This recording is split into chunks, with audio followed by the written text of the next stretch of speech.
आजकल एक नाम बहुत चर्चा में है, जेफरी एप्स्टीन। कोई उसे दरिंदा बुला रहा है, कोई उसे हैवान बुला रहा है। वो ऐसा कुकर्मी है जिसके साथ कोई शरीफ आदमी अपना नाम जुड़ा हुआ, अपना नाम उसके बगल में देखना नहीं कबूल कर सकता है। असल में तो जेफरी एप्स्टीन 21वीं सदी का सबसे बड़ा दरिंदा था। वो पहले अमेरिका में एक स्कूल टीचर था, मगर बाद में दुनिया के बड़े बड़े नेताओं और उद्योगपतियों का फाइनेंस मैनेजर बन गया। फिर उसने कुकर्म और हैवानियत का वो धंधा बनाया जिससे इंसान की रूह कांप जाए। जेफरी एप्स्टीन दुनिया भर के बड़े बड़े लोगों को अपने आलिशान private island little Saint James में बुलाकर 10 से 17 साल की लड़कियों के साथ जमकर अय्याशियां कराता था।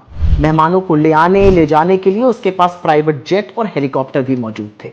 जेफरी स्कूल में पढ़ने वाली गरीब परिवार की उन छोटी छोटी मासूम बच्चियों को टारगेट करता था जिन्हें पैसों की जरूरत होती थी। इन बच्चियों से वो कहता था कि हम तुमसे मसाज करवाएंगे, बदले में तुमको ढेर सारा पैसा देंगे। इसकी बातों में आकर जब ये छोटी बच्चियां इसके ठिकाने पर आती थी तो ये इन बच्चियों को अपने दरिंदे मेहमानों के हवाले कर देता था। इन बच्चियों को अपने साथ पढ़ने वाली और भी लड़कियों को आइलैंड लाने के लिए कहा जाता था। पैसे के अभाव के चलते कुछ बच्चियां अपने साथ पढ़ने वाली दूसरी बच्चियों को भी ले आती थी, जिसके अलग से पैसे दिए जाते थे। ये सब करा रहा था। ये गुमराह करके लाई गई मासूम बच्चियां मेहमान के सामने हाथ जोड़कर चीखती रहती थी, वो चिल्लाती थी, मगर एप्स्टीन और उसके मेहमान इन बच्चियों के जिस्म को नोचते थे। कई बच्चियों के शरीर से खून बहता था, मगर एप्स्टीन उन्हें छोड़ने की जगह उनसे रूह कांप देने वाली हैवानियत करता था। कहा तो यह भी जाता है कि एप्स्टीन के कुछ मेहमान बच्चियों के मांस तक को खा गए थे।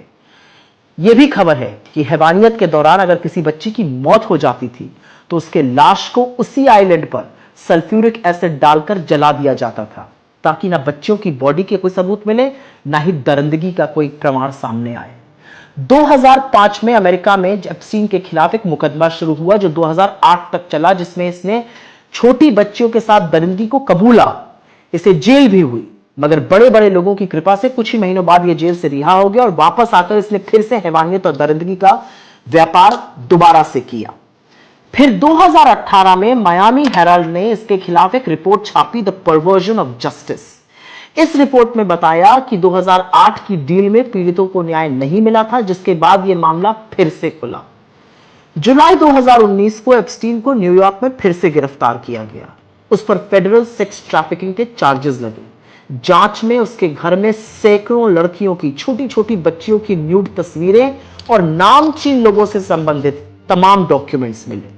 अदालत में मुकदमा चल ही रहा था, तभी खबर आई कि एप्स्टीन ने जेल के अंदर आत्महत्या कर ली है। लोगों का तो मानना है कि असल में अपना नाम और काली करतूतें सामने आने के डर से एप्स्टीन को निपटा दिया गया है।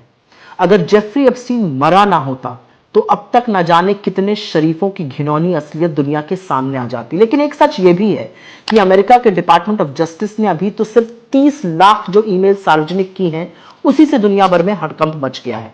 और शर्म की बात यह है कि तमाम नामों में मोदी सरकार के मंत्रियों और खुद प्रधानमंत्री का एप्स्टीन जैसे आदमी से संबंध होना और उससे सलाह लेने के लिए नाम सामने आया है।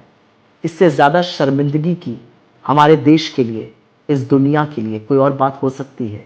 लेकिन क्योंकि बहुत सारे लोग जानना चाहते थे कि एप्स्टीन को हैवान क्यों कहा जा रहा है, मैं आशा करती हूं आज आप समझ गए होंगे कि इससे बड़ा दरिंदा दुनिया में शायद ही दूसरा कोई रहा हो। हमारे चैनल के साथ जुड़ने के लिए सब्सक्राइब करें और बेल नोटिफिकेशन दबाना ना भूलें।